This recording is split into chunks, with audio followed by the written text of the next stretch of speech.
কাকু, রাস্তা দেখে চালাতে পারছেন না? আরে কাকু, এভাবে কেউ রাস্তা পার হয়? কিভাবে পারাবো? বাবুকে পারাবো? হেঁটে হেঁটে পার হলাম, তাতেও হলো না? আরে না না, আমার কেন অসুবিধা হবে? যত অসুবিধার সমস্যা আপনার আপনার পরিবার। অবশ্য সাময়িক অসুবিধা হবে এই যানবাহন চলাচলে। আপনি এভাবে কথা বলছেন কেন? সোজাসুজি বলুন। দেখুন কাকু, আমি সোজাই বলছি, কিন্তু আপনার বুঝতে অসুবিধা হচ্ছে। আপনি কোনো দিকে না তাকিয়ে রাস্তা পার হচ্ছিলেন, একটু দেখে পেরোলে বা একটু হাত দেখিয়ে পেরোলে তাহলে গাড়ি চালকের কোনো অসুবিধাই হতো না। হেয়ালি না করে সোজাসুজি বলুন। রাস্তার দুদিকে না তাকিয়ে বেরোনোর সময় কোনো অ্যাক্সিডেন্ট হলে বিপদে কে কি ভাব?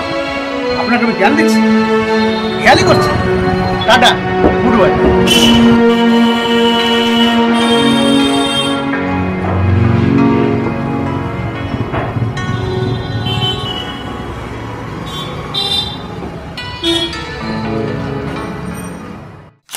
বুঝে সুঝে কাজ করলে সবে অসুবিধা সবার কম যে হবে।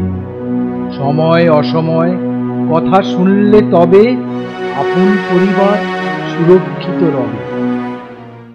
দেয়ালে তুলিতে আঁকা সমাজের স্বপ্ন, পথের শিশুটা খোঁজে মুক্ত আকাশ।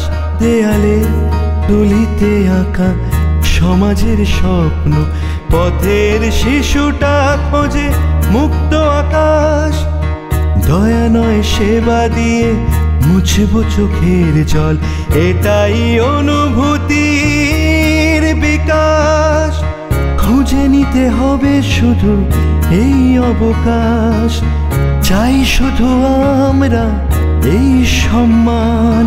হোলি